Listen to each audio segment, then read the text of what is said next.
Hey, it's your girl, Carla Ferrell. I know there's a lot going on in the world today. We're dealing with a lot, but I want you to remain focused. Get excited about your life, your goals, your plans, your future, your family, God, motivation. Get all of that. Get your daily dose of vitamin D because, honey, we need vitamin D with my girl, Dawn Dai. Get your vitamin D right here with me and get excited about your life. Was single mom and she was doing it, and I watched her sacrifice everything, and I was like, man, when I get grown and I grow up, I'm gonna take care of my mom and I'm gonna do all these things. And I did to a certain point, and after she passed away, I became a mom a few years later, and girl, there's no playbook, there's no formula. You just have to do, like you say, be present, love your child, and do the best that you can, whatever works for you and your family and what your formula. You know what I'm saying? There's no manual to it, and especially in these days. It's like, what in the world is going on? And that's what I wanted to talk to you about, because having the loss of the mother. So, for you, if you're listening right now, Carla, her and I share the aspect of both of our mothers died of cancer. Now, was your mother breast cancer as well? Yes. So let's just talk about that aspect. How old were you when your mother passed? I was 35. I myself, so I was 10 years prior, I was 25. Yeah. And it was kind of like one of those things that it shakes you. It's one thing that you really can't explain what it is that you're feeling unless you're going through it. But it's like a shift and it's like a whole movement. And, when I think about motherhood, that's something that you don't think like your mother is ever not going to be there. Like, they're not going to be forever. But the whole idea that you're not going to be here, like, what? Right. And so, even looking at you and observing and just seeing you on social media, just hearing you talk Monday through Friday on the radio about how much you love your daughter. You talked about, I was watching an interview that you did with Angela Stribling of the 𝘸𝘪𝘗.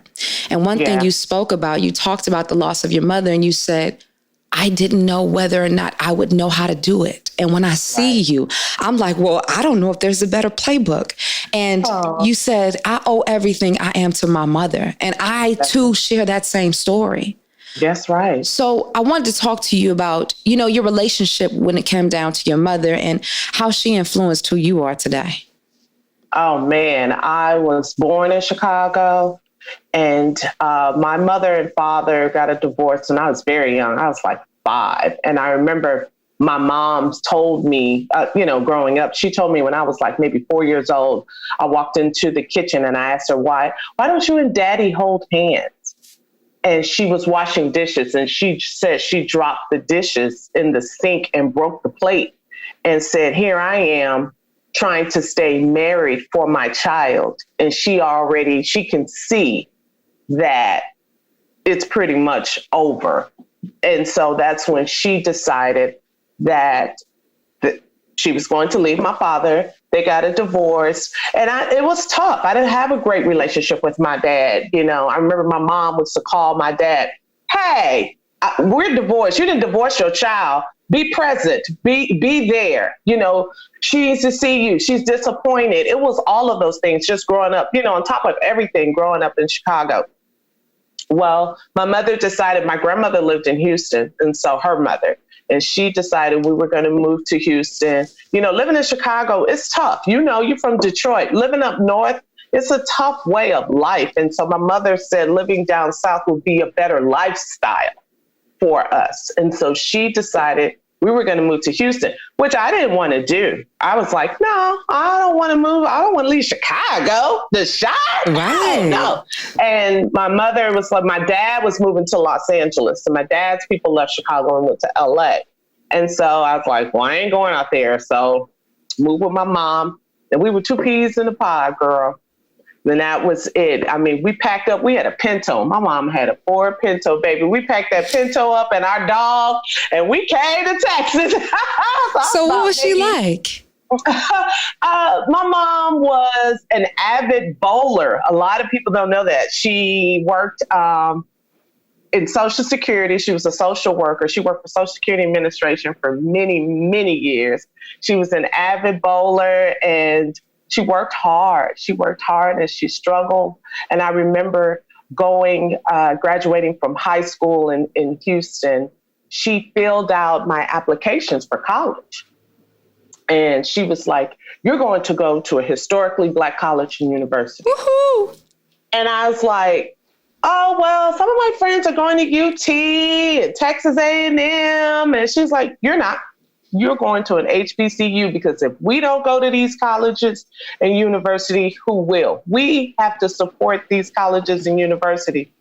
My mom did all the paperwork. So I went to Prairie View A&M University, and it was hard to watch her struggle to try to help me get through college and all these things. I did an internship in radio. I didn't know right away what I wanted to do, though. Oh, really? Radio wasn't the first go-to? No. I was on the campus, and my major was social work, because that's what my mother did, Dawn. I didn't know what I wanted to do. I wasn't one of those kids in high school, like, I'm going to be this, I'm going to be that. I'm like, child, what? I don't know. And when I went to the social work, sociology department, I should say, on the yard, the dean was like, "Why are you over here?" And I said, "Well, because this is what I'm supposed to do." He said, "Who told you that?" I said, "Well, that's what my mom does. She does social work." He said, "Well, what do you like?" And I was like, "Not this." And he said, "What do you want to do?" And I said, "Hey, I like music." He said, "What else you like?" I said, "I like to talk." He said, "Go on over to the communications building, girl. Get out of here. Change your major. Get on over there." And when I got to the communications building, I was like, and worked in radio, broadcasting, and all of that. So my mom was there for me, my childhood. She supported me. She was my everything. I'm trying not to, I don't want to cry. And I'm telling you right now, I probably will. I know, on the podcast, but I got the tissue. But, that's it. That was my girl. And then it was 3 generations. It was my mom and her mom. And we did a lot together. My grandmother was a nurse. She worked 2 jobs. And when I was a little girl, I would wash her uniforms and hang them drip dry. And I had to polish my grandmother's white shoes. I had to lay them out. I took pride in her wearing her white, nurse's white, to work. And I would lay out newspaper and I would polish my grandmother's white shoes to make sure she looked clean and white when she went to work in her uniform. And to this day, I probably won't even wear white shoes. I walk right past them. I'm like, But that was, I had a wonderful childhood. I was raised by 2 women, but my grandma was there all the time, but my mom, it was me. It was, when you saw Pat, you saw Carla, and that's how it was. Pat and Carla. My mother's name was Patricia. So you're only child? Only child. Okay, yeah. Wow. Even a first cousin, who's very, very, very close, and he used to live with my mom, so he's like my brother. But yeah, okay. Yeah. So that's another shared narrative that we have of just having that strong mother where it's just like you're invincible. Because even myself, I was raised by my mother solely. My dad, he died when I was 3 months. And I have an older sister. So that's all I knew. It was just like that strength of being strong and standing up and being bold. It's interesting with all you know. And then here's the whole process of a woman who handled everything and getting to the point in which she had cancer 3 times. And I knew the frustration I was in when it got to a point that she couldn't open her drink. She couldn't put a fork to her mouth. And this is probably the first time that I've ever, sat down and shared with somebody who's experienced a similar loss. Because not only was it jarring when she took her last breath, but it was also jarring when I realized that my mother was human. Right. I know. It was tough. I remember when my mother, I got a job offer to work radio in Chicago at WGCI. And that's one of the, biggest urban radio stations in the country. And my mom was recovering from cancer. She was actually in remission. And I had a horrible engagement. This man broke my heart. He ripped my heart up just broke my heart. And I wanted to leave. I wanted to be away, but I didn't want to leave my mother. My mother's cancer was in remission. She was doing fine. And I was going back to a city where I was born, where I was from, and being able to work at a heritage radio station that I grew up listening to. Come on now. Hello? I get a chance to be the boss up in there. Let's go. My mother supported me, and she pulled me to the side and she said, I'm fine, but just know you take your heart with you wherever you are. Geography is geography. So if you're running from this man, just know in Chicago, you're going to still have to face and deal with these problems. And the reason why I'm jumping in to tell you that is because when I got to Chicago, my mom got sick again.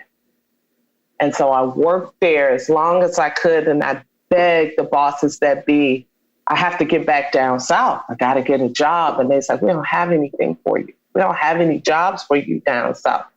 Dawn, I would fly back and forth home every weekend from Chicago to Houston. My best friend would be right at that airport. She was right there picking me up so I can be, with my mother and help her fight. And I remember going to the hospital and talking to the doctors and the nurses. And I would walk up and down the hall and see all these people going through chemotherapy and dealing with radiation and dealing with the emotional part of cancer. And I asked the nurse, I said, why are so many people here by themselves?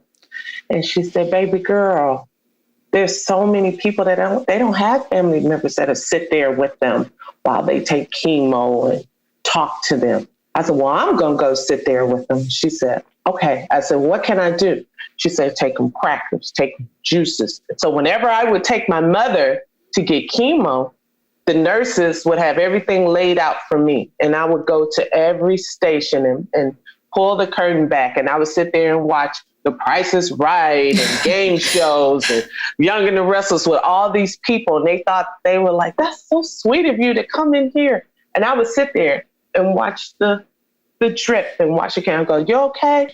You mind if I go see Mr. Such and Such and Mrs. Such and Such? Sure, they're waiting on you. And I would go back and get juice and crackers just to help them with the nausea and all that. My mother, she was like, you don't have to do this. This is so, why do you feel the need to help all these people? I said, I gotta do something. I can't let these people just feel like they're alone, in this. And it was hard. And I thought that my mama got it. Hey, she gonna beat this because I'm right there, with her. And finally, I got a job in New Orleans. And that was the closest they could get me, to Houston. And I accepted that job and loved the city. What's so ironic about New Orleans, my mother was born in New Orleans. Really? Yeah, that's what's so ironic. My grandmother was born in New Orleans, but they were raised in Chicago. So they didn't know much about New Orleans. They knew about the outskirts, but they didn't know much. So when I moved and, I met my husband, girl, I got me a man. Which is that's a victory too. Yeah. Oh, girl, yes. And he would come home with me to see about my mom. And it was hard, Dawn. It's just, I don't wish, I want to say the blank word to cancer. I don't wish that on nobody. So how did you know, so your mom passed when you were 35. Yep. Do you recall or remember how old you were when she got diagnosed the first time? Because then you said she went into remission. I guess I'm asking that because myself, 25. My mother, she was 35. I was 25 when she was first diagnosed. So how did you, for myself, my mother first had cancer when I was 3 years old. I remember her standing there cutting off her hair. I didn't know. And my mother, just like how you were just talking about how strong she was, I didn't know how serious cancer was until she had it the third time. The second time I was in 8th grade, and I remember I was just doing things that were off, and I was president of student council. I was a leader at my school. Leader. Yeah. And when I told the teachers, I don't know if something happened with the test, and I was like, yeah, I just have a lot on my mind. My mom, she was diagnosed with cancer. And immediately, my 7th and 8th grade teachers, we went outside and we just started praying. And I was just like, okay, my mom's fine. Mind you, I was so conditioned that I didn't even realize that being with my mother and the fact of her hands turning black, and her hands are peeling. There are times that my mom would pull up at a light, or before we leave, she would put her head out the car, puke, and keep going. So when you talk about my pedigree and why, I go so hard, because when you have a mother like that, you don't know any other kind of way. But something that I thought about, even what you said, how did you know what to do? And how did you know cancer was as serious as it was? Because now, looking at me now, 10 years after the fact almost, I understand the severity of cancer. But a 25-year-old, how did you know? You know what? At 25, and I'll say this, there are a lot of myths, if you will, about breast cancer in Black women. You thought that Black women, breast cancer, you didn't hear about it a lot like we do now. And I lost my mom to breast cancer, and that's why I'm a tireless breast cancer advocate, because of that. I didn't know. And like you said, Dawn, same thing. There were people that worked around me. Let's pray. And I would pray and everything, but I'd be like, child, you don't know Pat. You don't know Mama in my life. You don't know Mama. My mama ain't never been sick. She gonna be fine. It was that I had that same attitude. So when she went into remission the first time, I was like, boom, doctors don't know what they talking about. God, prayer, healing. God got this. Same thing. And then my mother got sick again. And it was after I got married. I remember when I was planning my wedding, I'm revealing a lot to you now. So when I was engaged, I was pregnant. And I told my mom, and my mom was like, well, girl, you ain't going to be wobbling down the aisle now. So let's plan this wedding a little sooner than we anticipate. So I wanted a December wedding. I wanted Christmas. And my mother was like, no, we're going to do it in August because I'm going to be too sick. Oh, okay. So, okay. You see what I'm saying? Right, because she was already in Texas, and that's when you were in Louisiana. That was the closest you can get to her. I got you. Right. So I would come home every weekend, just drive and see her. That was a 6-hour drive from New Orleans to Houston. It was nothing. So my mother was like, no, we're going to plan it in August because I'm going to be too sick in December. And I said, Mama, what are you talking about? You don't know when you're going to be sick. I'm going to have it in December. No, you're going to have it in August. It's too hot to get married in August in Houston. It's not happening. And so my mother-in-law at the time, my future mother-in-law to be, she said, well, if your mother wants to get married in August, that's when it's going to be. I was like, it's my day. It's not her day. It's my day. She said, we're doing what Pat wants to do. So I told my mama, okay, we'll pick a day. So she picked a day, August 21st. So I got married August 21st. Now, before I actually walked down the aisle, I had a very, very painful miscarriage. So I lost the baby.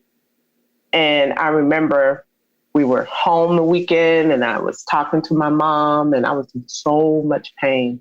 And she ran out the bedroom and she called my husband, Tosh. She was my fiance. And she said, she's in a lot of pain. And they took me to the doctor. And the doctor said, you're losing the baby. You're going through that process right now. And so I looked at my mother and she got up and she held my hand. And I said, Mama, this sugar honey iced tea hurts. And she said, now you know what labor's going to feel like. I said, women do this every day? And she was like, yes. I was like, oh, So, my mother was there through all of that. And then I got married. And then 3 months later in December, my mom passed. She knew. Were you there? I was in New Orleans. I was coming home to Houston. It was right before Christmas. My mother died on December 21st. Her birthday was December 6th. So she passed away 3 months after I got married. And all of my mother's friends and girlfriends, they all said, at your wedding, she told all of them that I can go now because that man loves my daughter and he gonna take care of her and I ain't got nothing to worry about. And I didn't know that. They told me that after my mother's services and funeral and all that. And they said, she knows you're okay now. I was like, what? She told y'all all that? They said that's why she didn't want to get married in December. Because she said she didn't want people to feel sorry for her. And are you okay? You know, how you doing? She didn't want the pity party. She didn't want all that. She just wanted to enjoy her daughter's wedding and have a good time, and we danced and we partied. That's how she wanted, you know, to remember. On a good, Yeah.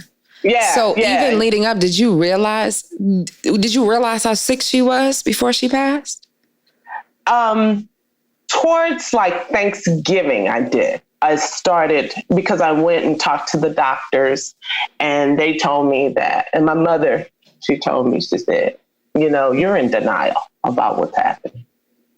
And the doctor came in and they talked to me, and I exploded on the doctor. I told this doctor off about what was happening with my mother. And it was an oncologist, and she burst out crying because how I was like, you better figure it out with my mother. She cried. And I stood there and I watched this doctor cry. And my mother was in the hospital bed. And I looked at her and I said, I'm sorry. I didn't realize how harsh I was coming at her. And she said, I couldn't save my own father. My father just passed away from cancer. You know, I want to save your mother. I couldn't even save my own father. And this doctor, this oncologist broke down crying. I had to hug her and hold her up. And, you know, that's what I'm saying about blank cancer, because it is a disease that is so emotional, it's vicious, it's mean, it's all of those things. And it's just, no one deserves to ever have to deal with that, any kind of cancer. So, yeah, girl. And, you know, once my mom passed, I looked at my husband. I was a newlywed. I was married for 3 months. And I just looked at him. I said, well, you're all I have now. You're the only family that I have. And he was like, girl, I got you. Wow. You know, he said, it's just me and you. And I was angry. Like, God. Did you feel angry that your mom left and that she didn't fight hard enough? Because that was something that I crossed in my mind. I had an issue with that too. I thought she didn't. And I was angry with God, and my husband pulled me to the side. And he was at my mother's house, and he told me, you go upstairs and you get on your knees and you pray and you cry and you talk to God and you get it all out. But you can't walk around angry with God, because it'll affect us as a marriage, as a union, as a family. So I prayed and I talked to God, and I came downstairs and I felt so much better at that time, you know, in that moment. And I started studying the Word and, you know, reading the Bible more and going to church and just getting closer to God. And I think that's so important. Better. Like, people don't realize. I think you just learn to live with it, Dawn. I don't think you ever get over it. I don't think for death for anybody. I don't think they get over it with a loved one. You just try to learn to live with it and survive. And I think just like how you were saying, like, God presents himself in different ways to carry you through those moments, because even the third time when my mother was sick, you know, I was the local producer for the Yolanda Adams Morning Show. Yeah. And so doing that show, it was gospel music constantly coming in my ear. My mother was a type, because I had to get up probably at 3 or 3:30 to get to the station by 5. Mm-hmm. And in Detroit, she would call me I'm like, Ma, I'm fine. Don't do it. But even in that process, I didn't realize like all that gospel music was carrying me, because in my mind, and being in New York and her being in Detroit, I never computed how sick she was. Uh-huh. And I think I started understanding because they had to give her the medicine, like the morphine, to help with pain. And she was just kind of, you know, just not all the way to. And I would be upset, like, Ma, you're not listening, or Ma, you're not trying hard enough, and not understanding the sickness. And it probably wasn't until I had went home that Christmas before, because she passed in February. And we were going to do some laundry. We're doing laundry, and she experienced some pain in her chest.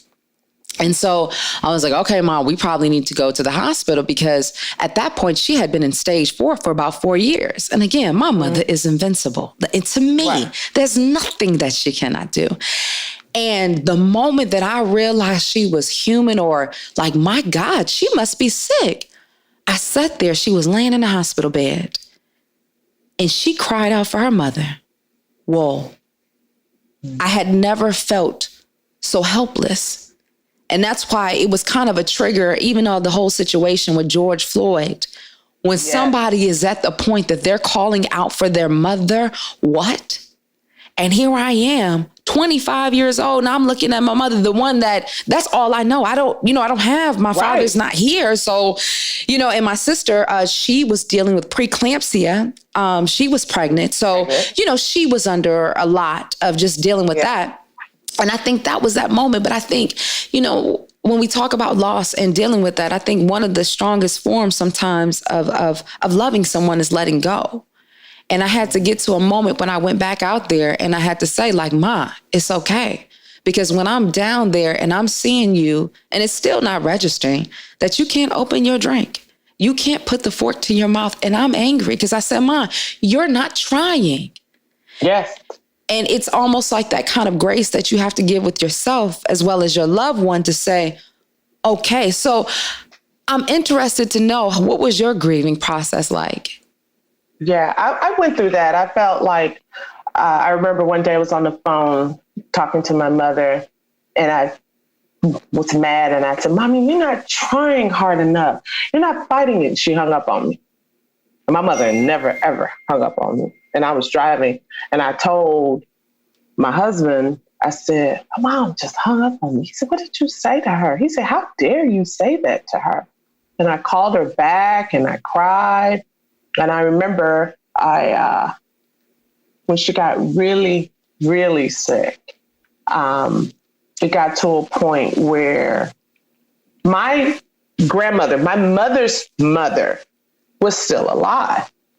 And she was watching her daughter die. And I remember she called me and said, will you please allow me to take care of my child? Oh. So what do you say to that, Dawn? Because I was come to a point where I wanted maybe to move my mother to New Orleans. My job was there. My husband's job was there.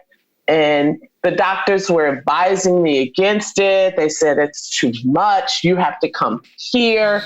Her doctors are here. And I said, you're right. And my called me and she said, I know that's your mother, but that is my firstborn child. Will you allow me to take care of my daughter? Now, my grandmother's a nurse. So I said, yes, ma'am. I would have never forgave myself telling my grandmother, no, you can't take care of your child. And we moved my mother to her mother's house. So I knew that my mother was being taken care of by her mother, who was a nurse. And my mother, when she passed, they told my best friend. They didn't want to tell me because I was at the airport getting ready to come there.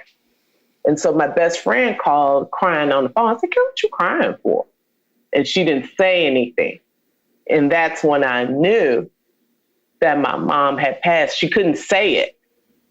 And I screamed. I was in the New Orleans airport. Now, this was 2004. So this was like shortly after 9/11. 9/11 was what, 2001? Mm-hmm. So you can't be screaming. You can't be going off in the airport. You know, they're like, hey, what? So it was these Black women. They pulled me to the side. Now, mind you, my mother-in-law worked in the New Orleans airport. And she wasn't there. She wasn't there that day. And they said, these Black women, they were older, and they took the phone out my hand. It was, flip phone back then. Took the phone out my hand, and they pulled me to the side, and people were boarding the plane and looking like, what's wrong with her? And they said, what happened, baby? What happened? And I told them, and I said, my mommy's gone. My mommy's gone. And they said, okay, we got to call somebody. And they said, who can we call? And I said, my husband. And they were looking in the, the flip phone, trying to find, what's his name? What's his name? And he had just dropped me off at the airport. And he turned around and came back. And he pulled up in the front. Every time I walk through the New Orleans airport, I get this feeling, this eerie feeling. And he pulled up, and those women sat there with me and held me until my husband came. And I flew home. He and I, at that time, he called his boss and said, I got to go with my wife. My mother-in-law passed. And I remember one of my girlfriends, her name is Natalie. She had lost her mother to sickle cell not too long before my mom passed. And I told my family, I want Natalie. I want to talk to her because she's the only one that knows what I'm going through right now. And Natalie drove and was at my grandmother's house and just waited, for me. And I saw my mom, and it was heartbreaking. It was, I couldn't believe it. I couldn't believe that had happened, that my mother was gone, because I didn't know what to do. And then across the hall, there's my grandmother's pastor. He's coming in. He's in the house. And I just sat on the floor and I said, how's my grandmother doing? Oh, right. Yeah. Because she had lost her daughter. Lost her baby. Yeah. She had lost her child and she couldn't even talk. So she pulled me to the side and later and said, I was there when she took her first breath and I was there when she took her last breath. And I think in that moment, that was for her. You know what I'm saying? I wasn't there. I wasn't there when my mother actually passed. So for her mother to be there, it took me a moment to look at it from her perspective, from her point of view. So I was like, well, I got to take care of my grandmother now, and I did. My grandmother passed away 2 years later, but I was her daughter then, so it was like I got a second chance for a little while, and then I just think my grandmother just died of a broken heart too. Mm-hmm. She had 2 kids and my mother was her oldest daughter and she wasn't the same. So did you find that even after your mom passed, did you have different fears or feeling like you don't know what to do? Because I know, I noticed different things. I don't know. I would love to have my mom at my wedding. That's not going to happen. Yeah. Just different moments of celebration. Milestones. Yeah. You want to be excited, but the first one you want to call is your mom, but your mom's not there. So I'm just curious, how did you transition? Because all that you've been able to accomplish and experience that lost, what was the fuel? How did you do it? What advice do you have? She's there. Your mother is there, Dawn. She, everything that you're going through, she's there.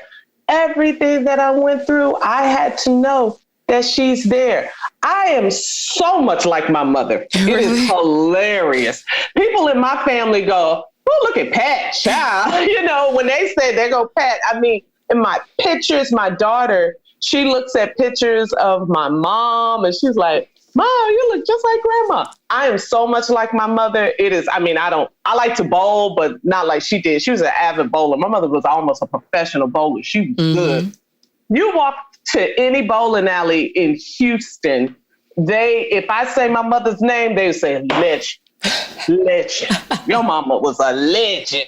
When at her funeral, those people stood up when they wanted to recognize that she was a bowler. She was a professional bowler, that she traveled. You should have saw. It was like bowlers from all over. They just stood up to, recognize and honor my mother. So that if you notice, back in January, it was Tasha's birthday. And she's like, Mom, I want to do a bowling party. So my family, we said, bowling, let's hit it. That's a part of good memories that I have in honoring my mother. I'm not going to tell you there's not a day that goes by that I don't think about her, that I don't miss her. She never got to meet her beautiful granddaughter. And it was so funny because when I got married and I had a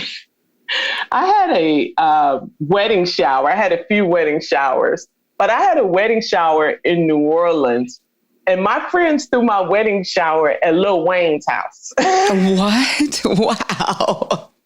That's pretty epic. That's crazy. My mother was at that because my mom was like, whose house is this? Why you got a jacuzzi in the living room? But I remember I was getting all this lingerie and all this stuff. My mom was like, yeah, grandbaby. She just wanted to be a grandmother so bad. She just really wanted to be a grandmother. So I know that she's up above and she's watching. I know I'm covered and I know she's there. And I'm not going to sit up here and tell anybody that's listening and grieving and you don't miss them. But you just got to think about the good times and the good memories. And they're right here and forever in your heart. And I know people say, yeah. But it's the truth. And you know that she comes and visits in numbers. And I notice, I know when my mom is there to say congratulations, because even when I debuted my weekend segment, of course, I wanted to tell her. But it was interesting, Carla, right after everybody called and I'm talking to everybody, having the conversation, the moment that I had a minute to be still, the time is 4:44. And she loved this song. I can't recall who the artist is, but if you don't know me by now, you'll never know me. If you don't, Harold Bells and Blue Notes. And it was her saying, Dawn, I'm proud of you. Yeah. And I'm just wondering, even for you, has your outlook changed on life? Oh, yeah. And how you use your time? Do you find yourself holding your daughter a little closer because you know what that could be like not to be there, or just you don't want to miss a moment? Yeah, I think that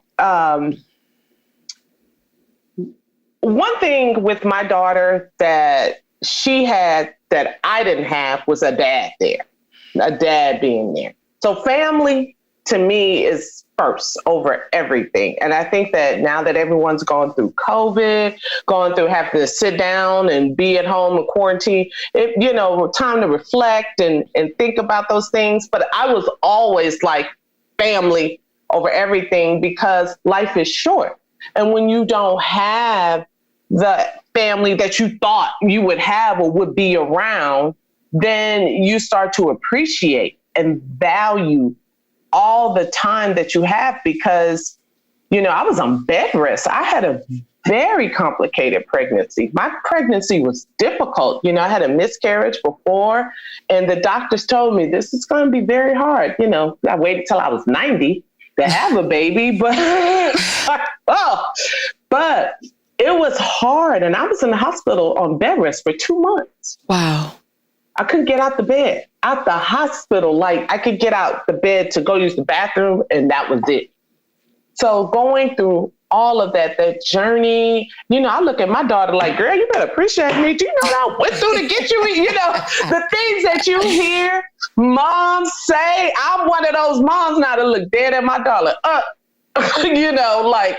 Those moments, they become precious moments. You reflect on them and then you just live.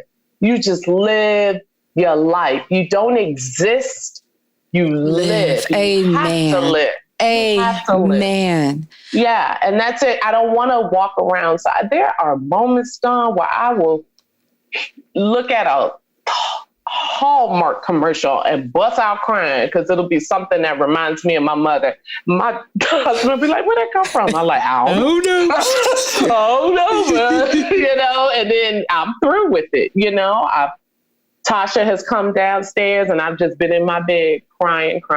We sold my grandmother's house recently and the tenants moved out and I felt that they didn't take care of the property the way they should have. And I went to the property and I cried over because it was childhood memories for me, that house. And, I had to let that part of it go. So here I am crying about some trash in the front yard. I'm talking about crying, Dawn, like everybody been like, girl, you're going to be all right about this trash. But I was, because my grandmother would never, ever allow that to happen. She took care of her property and value.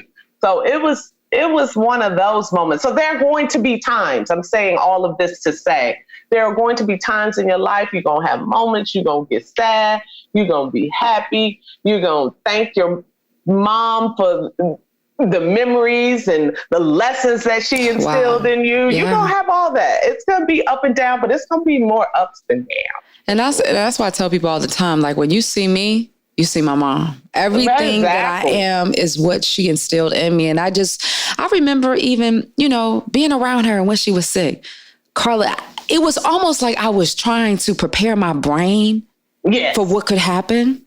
Yes. And when I would go back and from New York and I would visit, it may sound weird, but I'd just smell her because I wanted to remember what you smelled like.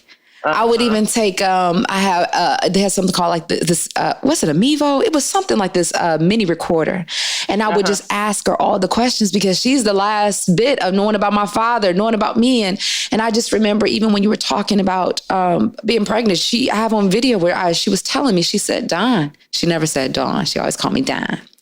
Dawn, having a baby is like going through death. Mm-hmm. And well, just because your body goes through so many changes. It's not an easy process.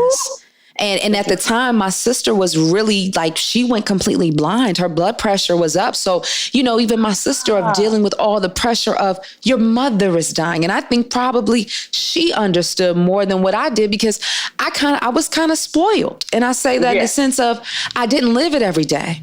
And it's only when I came home to Detroit that I really fathomed to imagine. And I think, God has a way of protecting us and catering each child to what they need. Yes, and I just think about you and your story because you had 2 major losses within, would you say, like, was it 2 years or 3 years time span? With your first child, miscarriage? No, it was a year. It was months. It wasn't even a year. Carla, how did you do that? How did you stay on your feet and still be a boss? Through the grace of God, through prayer, through strength, through having my family. My husband's family, we're so close to, and they're my family. My husband has 2 brothers. It was 3 boys growing up.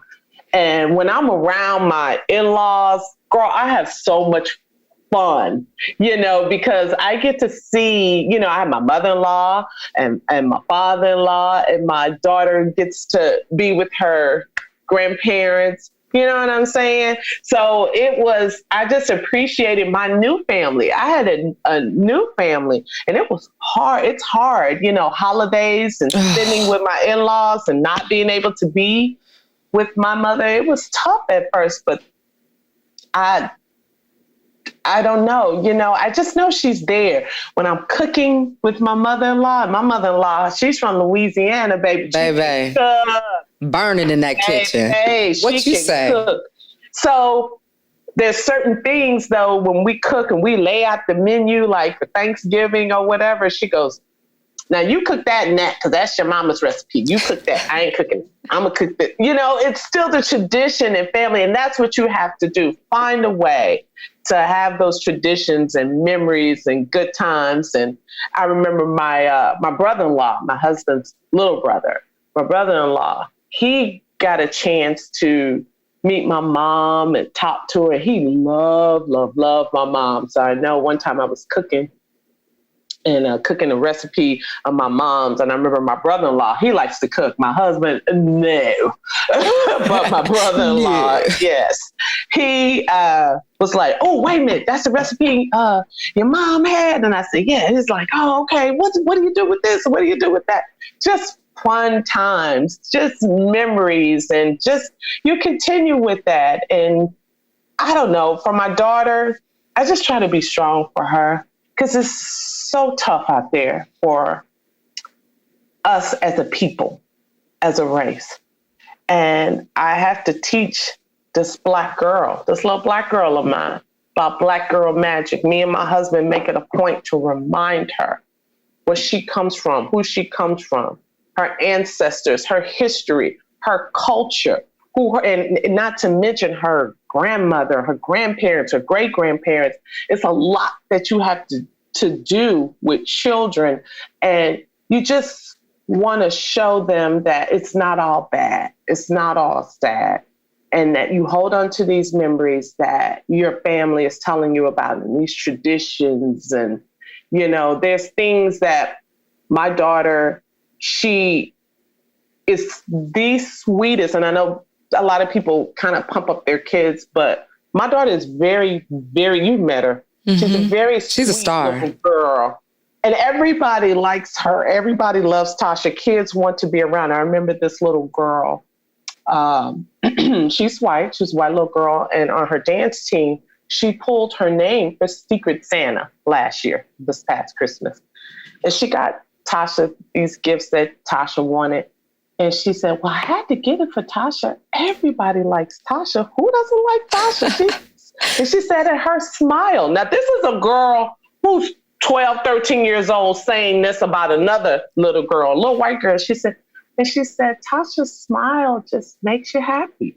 To hear that that's the kind of daughter that you have and that she's so kind and loving, all of that comes from family. And my mother was like that. Tasha reminds me a lot of my mother. She's so much like my mom in so many ways. And my husband's mother, she's like her too. She's those two women together. We be cracking up, me and my husband.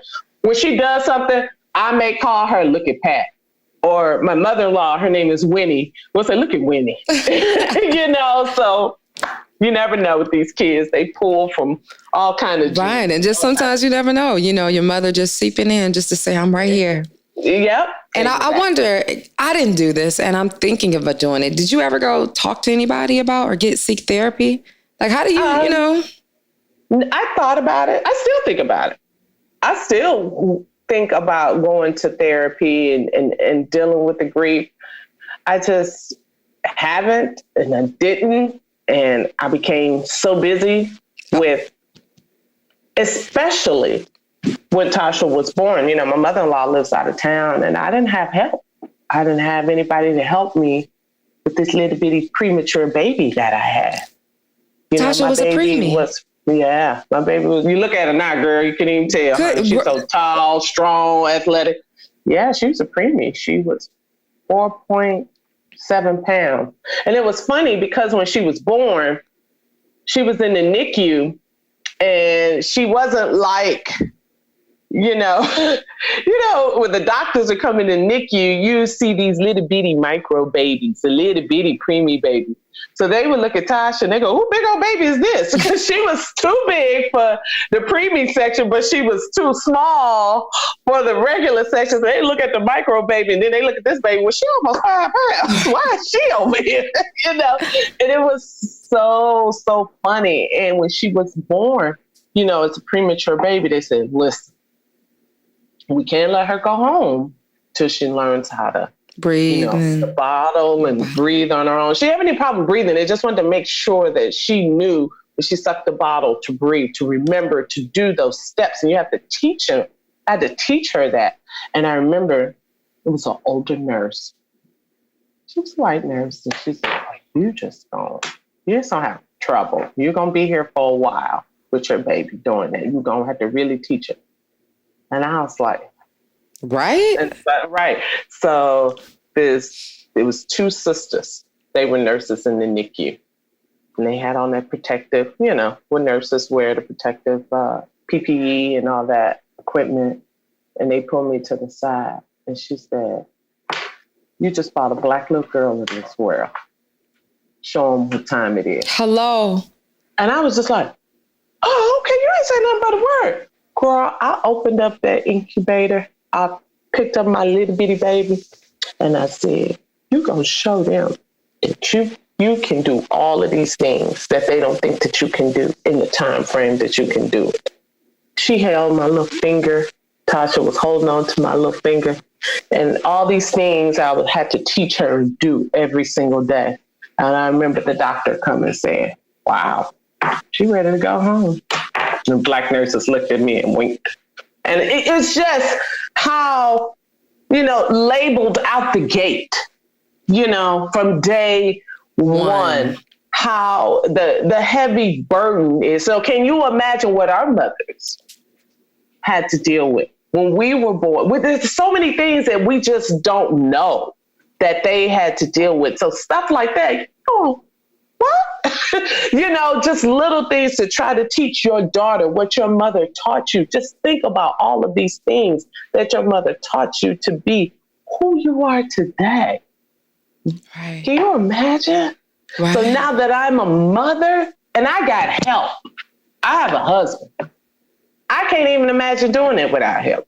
I salute single moms, single women every single day, because there's no way that I don't think that I could just be all that I am in raising a daughter, but they do it every single day. Or raising a child. Women do it more than one child. Mm-hmm. So we are so strong. Women are so strong, all races. I have friends that are of all backgrounds. But let me ask you this. Do you think there's a such thing as trying to be quote unquote too strong?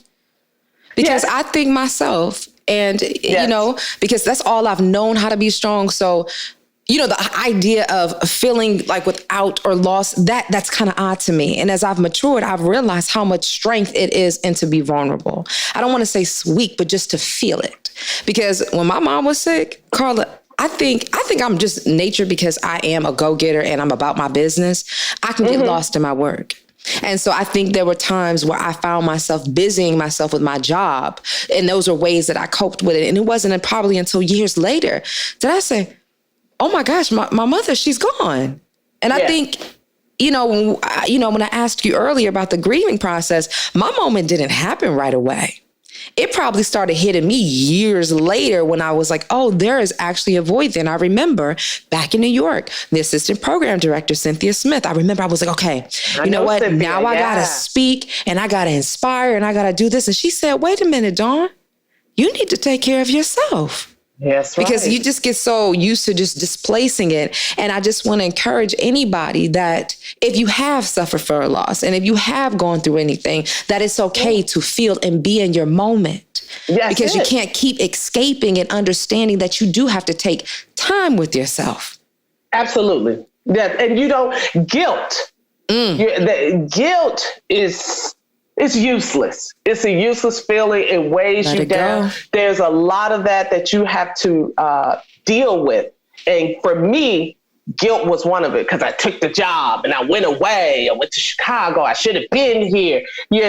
Just all kind of guilt feelings that I had. Maybe I should have took care of her. I don't know. Did grandma do all of this, all of these guilt feelings. And you have to... when my mom passed, I was just like, she's on a trip. Because my mother would travel a lot to bowl. So I was like, oh, she's on a trip. I went through that for a very, very long time. And it wasn't until I decided to, after I had Tasha, it's so funny. Steve was ready for me to come back to work. He would send boxes and boxes of diapers to my house every single day. I'm serious. The UPS man would go, is your baby using all these diapers? Is there something wrong with your baby? I said, no.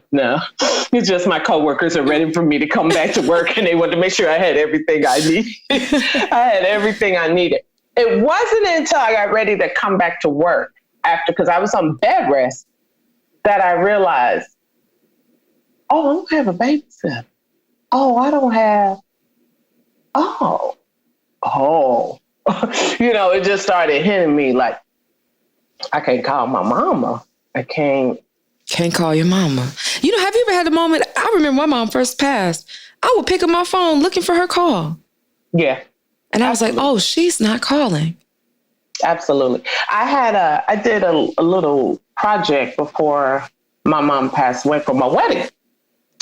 And one of the guys at the radio station, I had my mom record some stuff and I saved it on a hard drive at my job.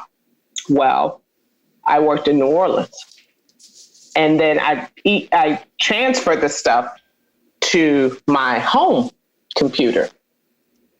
Well, Katrina came and destroyed. I have nothing with my mother's voice on it. So Katrina came and I lost all of that stuff. I just broke down. I don't have a video from my wedding. All of that was at my house because of Katrina, and my father-in-law recorded it. All I have is pictures.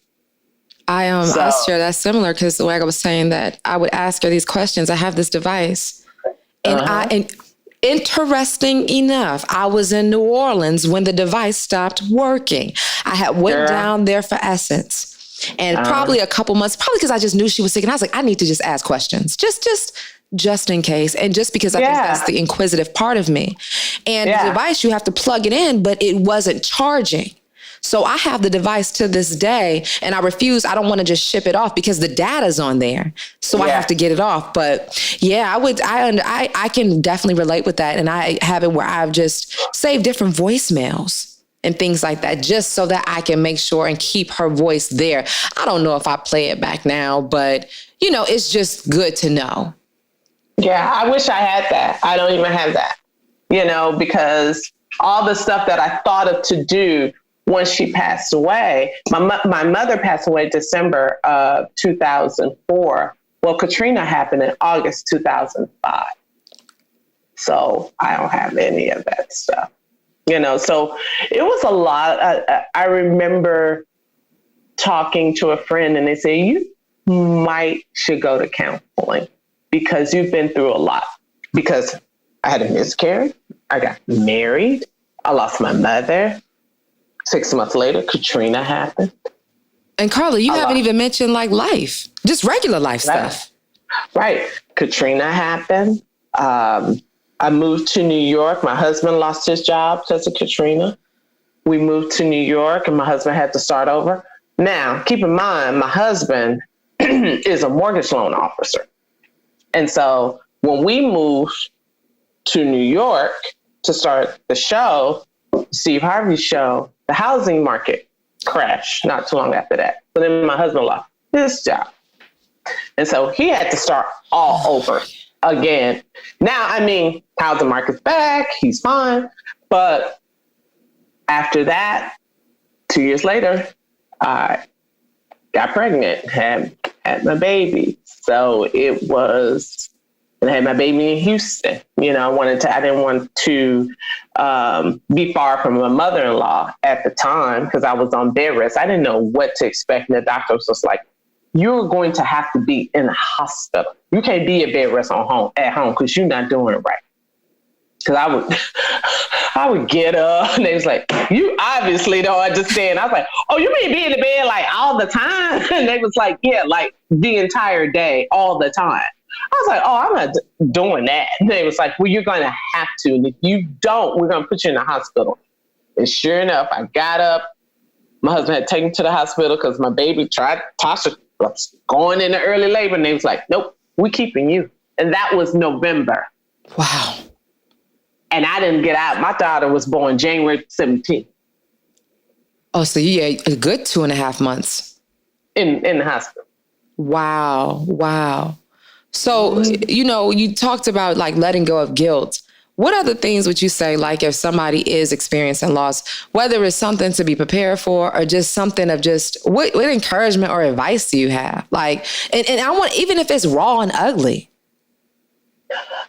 I would say the first thing you have to do, maybe you can just find out more about your relative or your loved one. Just find out as much as you can about that person, good or bad, and try to hold on to the memories and the feelings and the lessons and the traditions and all those things about that person, and hold that right there in your heart.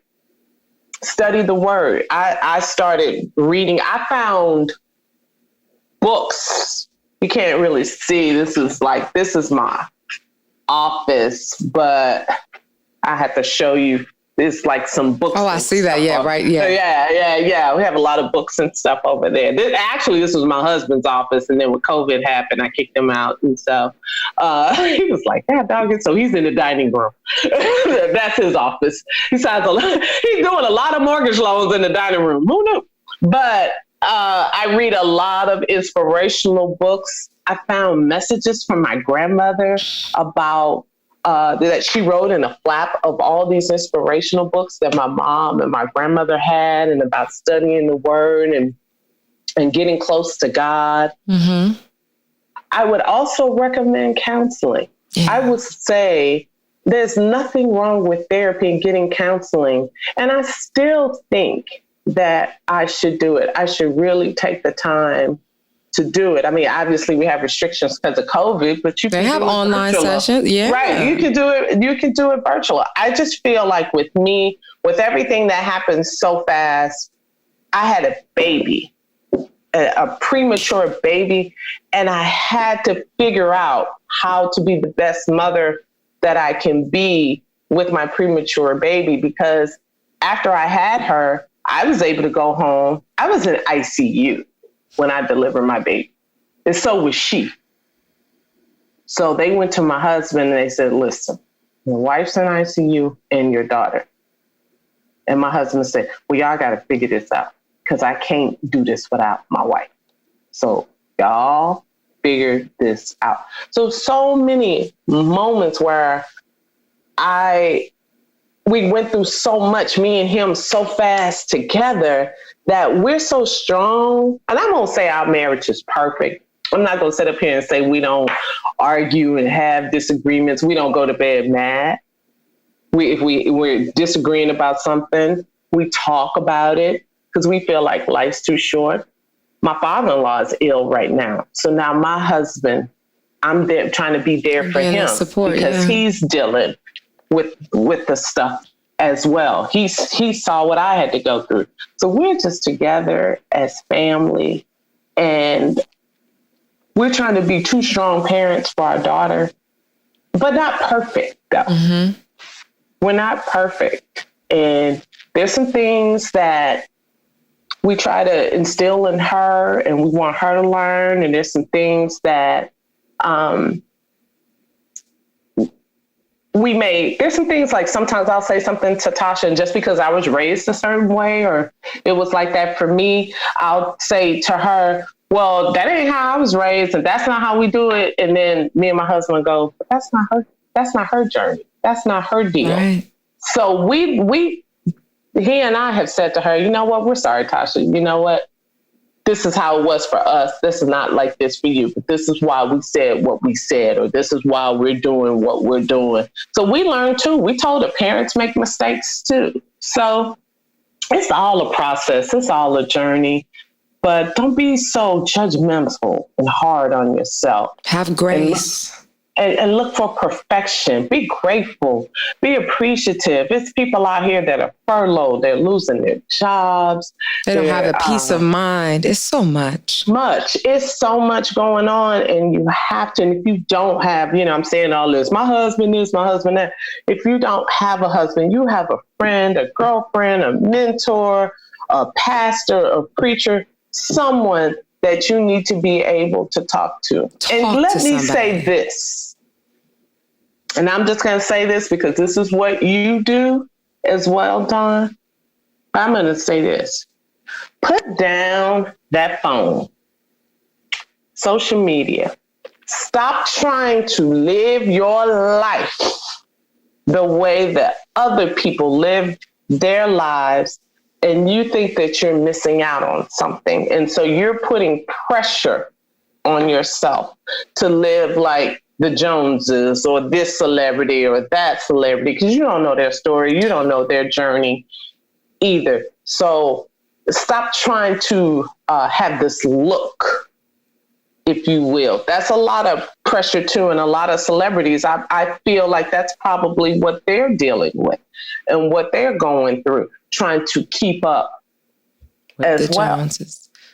And I just feel like sometimes when you go through a loss, it's just like for me, that the things that I feel like matters most now, that's what I pay attention to. I realize, how much I got to take a chance on myself. And that's why I go so hard right now, because Carla, I got to make this work, because that's why I wasn't with my mother. You go too hard. Talk to me. You go hard, Dawn. And I want you to be able to smell the roses sometimes and just step back, because it's not going anywhere. It's if you're in a race, we got you, girl. You are in a great position. You're a great talent. You are talented. You're creative. It's okay. There's no clock. There's no clock. There's no race. And you got to stop putting so much pressure on yourself. Now, don't get me wrong. You have a high pressure job and people don't know what you do day to day. I know what you do day to day. You know what I do day to day. It's a high pressure job. And I know that's stressful too. But for yourself, stop judging yourself on gotta get this done, gotta get that done, let it be, live your life, enjoy. When it comes, it's gonna come. Look at, you mentioned your segment. You mentioned that your mom was there for you for your segment. It happened. It may not come when you want it, but it be there right on time. Just like God and people say, he's an on-time God. Right. Yes, he is. And things, you just realize how things have to go in place. And that's a true word, because I want to learn that balance. And I guess for me, and that's why I'm like, okay, I asked you about how your grieving process is, because I put that pressure on, because for me, oh my gosh, hey y'all, I have no other choice. It's going down over here. Carla, I don't have a choice. The option to not make it, that's not it for me. You made it though. What do you mean not to make it? Well, to have my own, like, you know, to have like a, you know, to live a life where you know, I have my home and I'm able to travel, where, you know, I'm working with my brand, because the only thing I'll say, and if I didn't, I will never forgive myself, because it's like, Dawn, you could have been with your mother. But I do have to balance, because I know my mother will want me to live. And I realized, like, even when I was in New York, and I used to assist a radio personality named 𝘗𝘲. She lives in Atlanta now. Yeah. Well, no. And it was probably then that I probably tried to learn the balance, because that's when I started to realize time and where time is spent. So I'm making sure, and that's why I was like, you know, even speaking to somebody else, that, you know, if your thing is not drugs, if it's not working out, if you're not into that, don't forget that sometimes you can get caught up in working and not to distract yourself. And like how we talked about being so present and living on purpose, protecting your space, knowing who you're giving your energy to. But that was definitely a word. That's a word from me. Yeah, absolutely. You can arrive in the moment and enjoy that moment. You've arrived and you've accomplished something that you set out to accomplish, and you haven't even had a chance to enjoy it yet.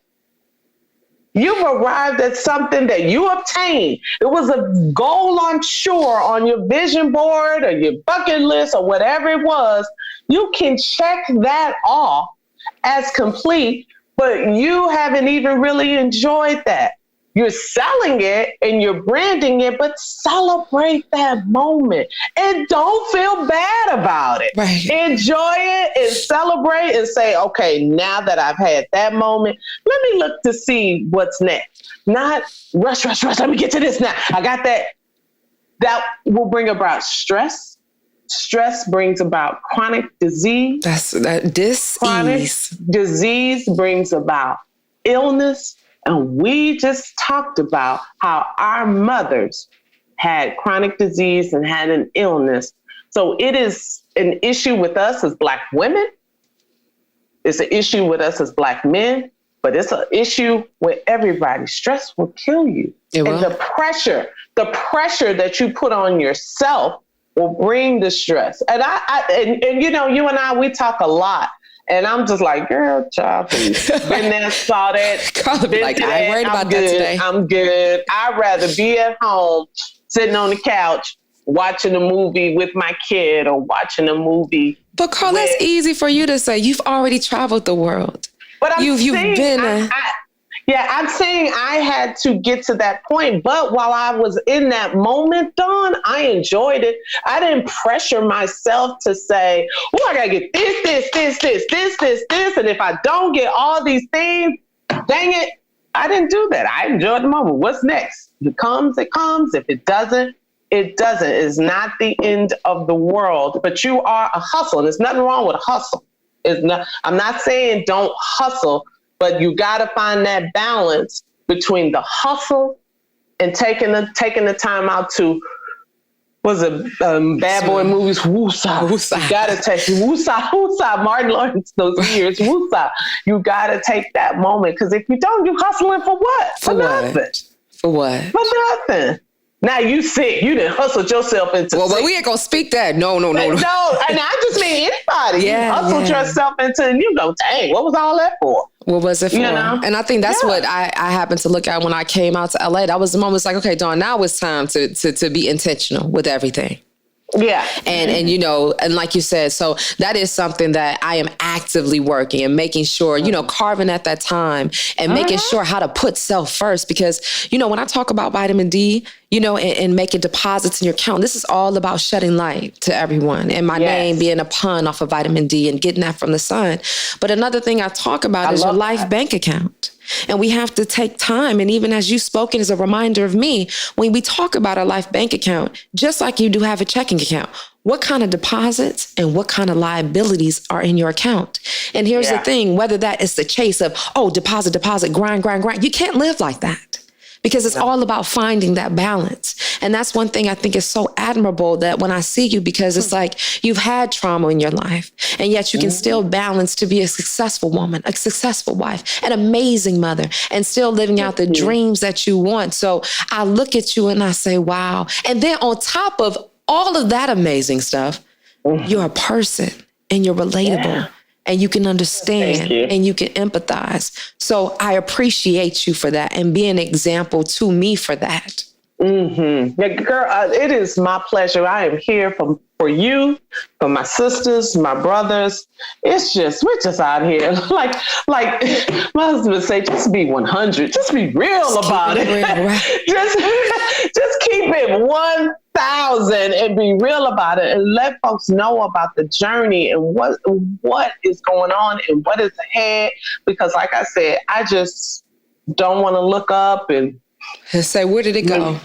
Yeah. What happened? I don't. I really, really don't. I want to be aware. I want to be present. I want to enjoy. You know, we have to teach that to my daughter too, because kids are like that too.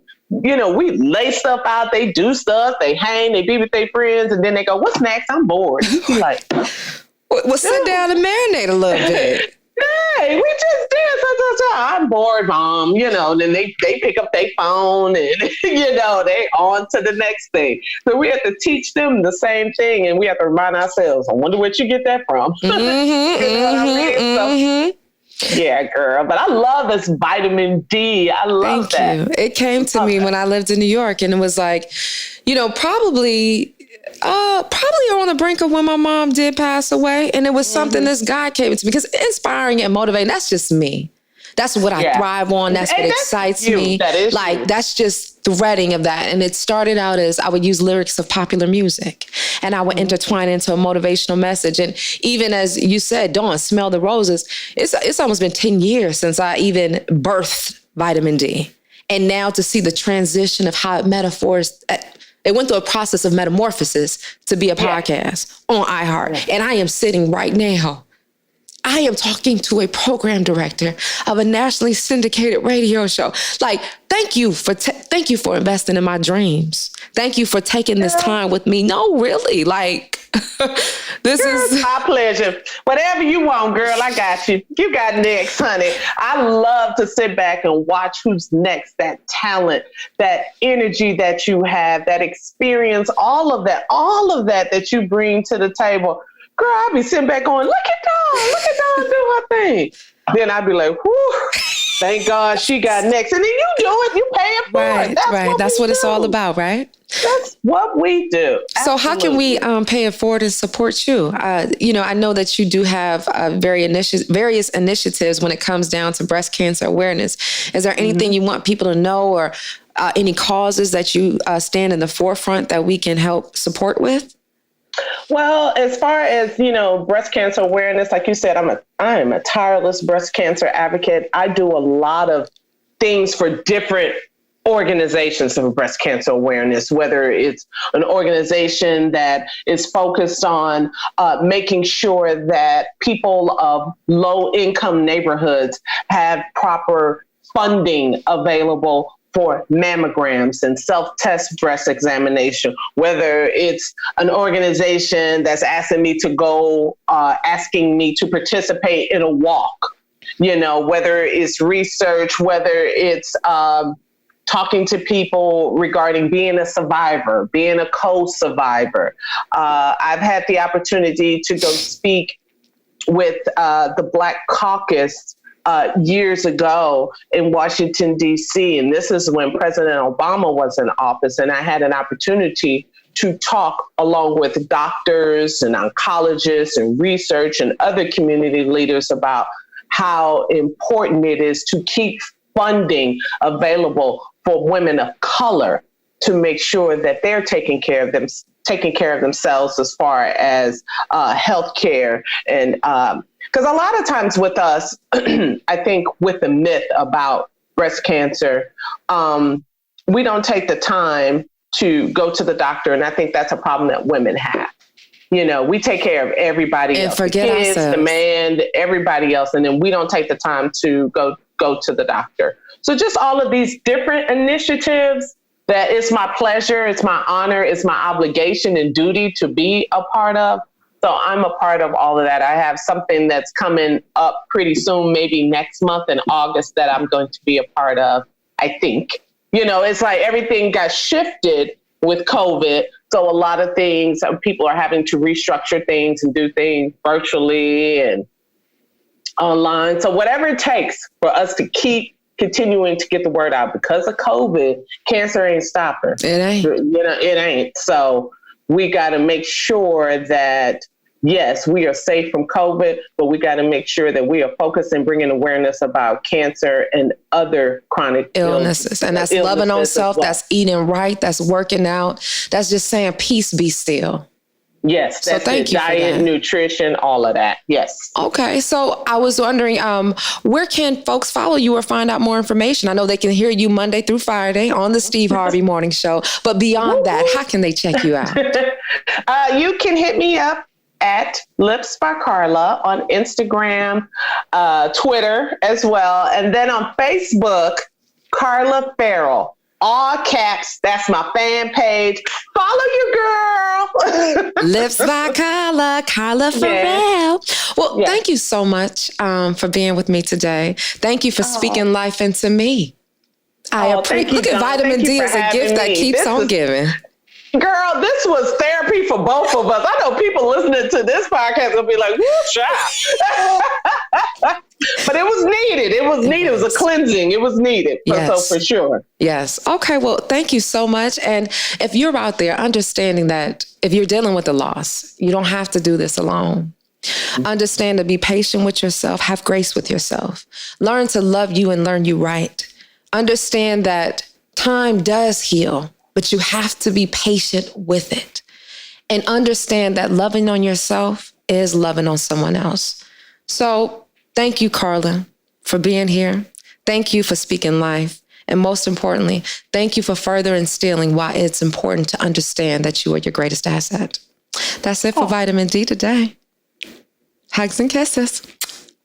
Get your vitamin D right here with me and get excited